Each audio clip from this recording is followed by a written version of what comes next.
What's cracking YouTube, Neck Punch here, and today we're taking a look at 5 new evolutions that I would love to see in Generation 8. Now, a couple of these mons were things that I designed for my own region, the Coteinn region, but as we look forward to Pokémon Sword and Pokémon Shield, I can't help but just dream a little bit about what if these were real. First up, we got my evolution to Marowak. Now, the idea here is to bring a little bit of closure to Cubone's story. Cubone is all about loneliness and sadness, forever mourning the loss of its mother, whether that be a biological mother or some kind of ancestral mother. And then Marowak, according to the Pokédex, seems to have overcome that sadness and is now marked by violence and a need for revenge. Now, as much as that seems like growth, I still feel like it's a pretty negative and destructive existence. And I feel like this story needs one more phase, an evolution of Marowak, where it's been able to overcome this lust for blood and discover inner peace, making it stronger than it's ever been before. And so here we have Skeletal, the balanced Pokemon. Having let go of its driving need for revenge, Skeletal are able to channel their violent urges into controlled attacks, making them extremely powerful and fiercely protective of their trainers.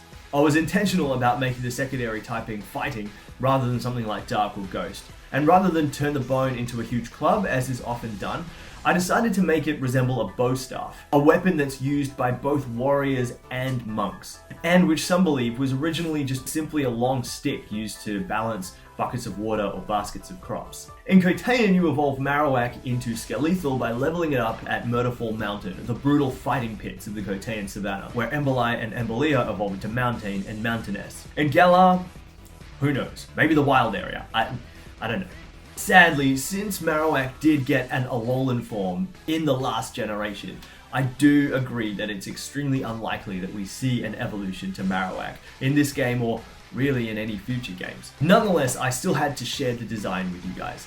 And of course, the upside of the fact that we have Alolan Marowak is that it opened the door for me to create Alolan Skeletal. Through mastery of its cursed flames and haunted bones, Skeletal is able to summon the spirits of its deceased ancestors, from which it draws courage and strength. Up next, we've got a much more likely candidate for an evolution, the often forgotten water type, Octillery. I would absolutely love to see Octillery evolve, and I think it's a perfect candidate for a type combination that I've wanted to see on a non-legendary for a long time, and that's water and fire. So I created a Pokemon which I don't really have a name locked in yet. At the moment, I'm just calling it Squisile, the explosive Pokemon. It detaches explosive suction cups and leaves them on the ocean floor before detonating them to immobilize foes. It then swoops in to wrap them in its powerful tentacles. Let me know in the comment section if you can come up with a better name than Squisile. The more I say it, the more I like it because it's a little bit silly, but also makes sense. But I'm not convinced. With Remoraid and Octillery, we go from a gun to a turret, and I felt like the next inevitable phase was the missile launcher. And I couldn't help but notice how squids are already kind of that shape, so I knew that there was a Pokemon there. I went through a few redesigns as it was a bigger challenge than I thought to avoid the Pokemon looking inappropriate. But eventually we got there, and I'm super stoked with the design. I would absolutely love to see a Pokemon like this in the Galar region. Next up, we've got another great candidate for an evolution, and that is Beartic. I was so excited when I first encountered Cubchoo because I knew that we had finally gotten a polar bear Pokemon, and I love Beartic. I think it's super weird that it took us 5 generations to get there, but there was a lot of ideas to get through, I suppose. The problem is, when we finally got Beartic and I started using it, I found it underwhelming. Its design is fine, but it still just kind of looks like a polar bear. Its stats are okay, but it's kind of too slow to really make use of its really high attack. And then my biggest complaint is that it gets Aqua Jet, but it doesn't get Ice Shard. You know, it's like Beartic just strikes me as a Pokemon that feels unfinished, and I think that it really needs to evolve. So my idea is an Ice Steel type, Polaron, the Ice Lord Pokemon. Hidden amongst freezing mountain peaks, Polaron are said to live in secret kingdoms, fashioning armor out of Skarmory feathers and watching over the world. Polaron's new ability, Freeze Force, is like a Hail version of Sand Force. In Hail, it ups the power of Ice, Water, and Steel type moves by 30%. Now, I'm not going to lie, this evolution is 100% inspired by Philip Pullman's Northern Lights, where the main character, Lyra, befriends the dispossessed king of some ironclad polar bears. I don't know how this is pronounced. I always said Irek. It's probably not pronounced that way. I don't know. That's incidentally, of course, what I nicknamed my bear tick. I read this book before Generation 5, and I had already planned to make Ice Steel polar bears, but when Black and White came out, we got bear tick, and I figured it works just as well as an evolution, especially because bear tick needs one. I didn't actually originally imagine this to be a Pokemon found in Coteinn. I actually thought the best place for a secret kingdom of armored polar bear Pokemon would be in the impenetrable mountains north of Kanto. Ever since Generation 1, I've wondered what is up there.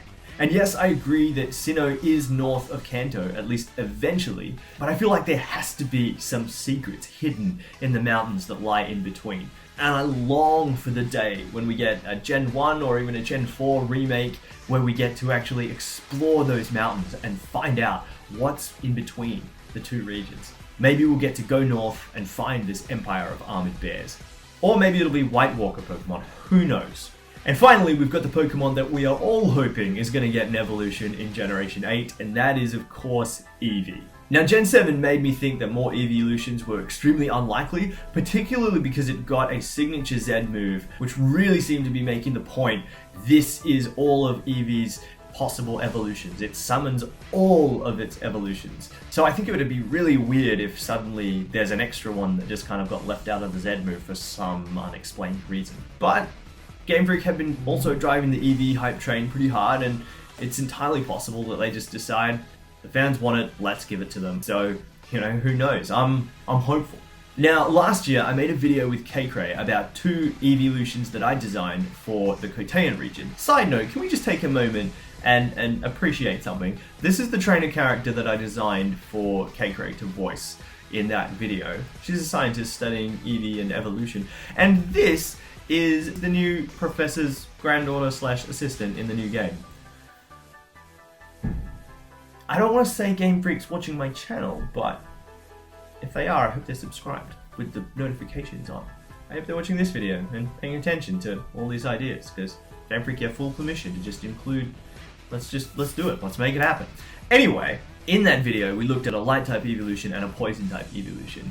But the one that I want to see in Generation 8 most of all isn't one of those. And obviously we're not going to get a light type. I am well and truly on Team Dragon type. And I know there's a lot of these around the internet, but I absolutely had to share my own pitch for the Dragon type evolution. I give you Reptilion, the scaly Pokemon. Despite its cute appearance, it is a fierce and tenacious attacker. It is rumored that its hard scales were once used to create armor for soldiers. This is actually another Pokemon inspired by a book. In my favorite book, Magician, a character has a pet fire drake called Phantus.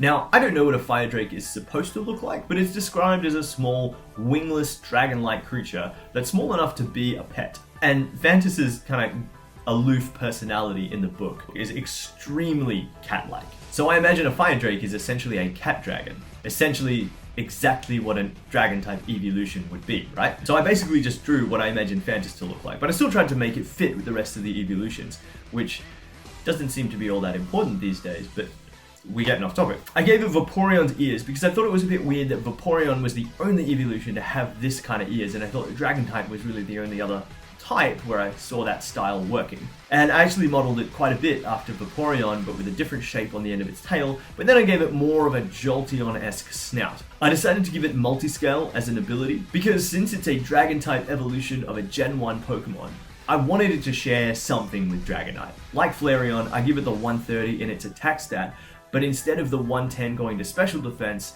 in Reptilion it goes to speed, making this an adorable little killing machine. So there you have 5 new evolutions that I would absolutely love to see in Generation 8, and that you are almost guaranteed to see in Coteinn. Thank you so much for checking out the video. Be sure to leave a like if you enjoyed, and subscribe if you're new. Let me know in the comments section which Pokemon you want to see evolve in Pokemon Sword and Shield. But that's it from me for now, so until next time, my name is Neck Punch. Have a good one.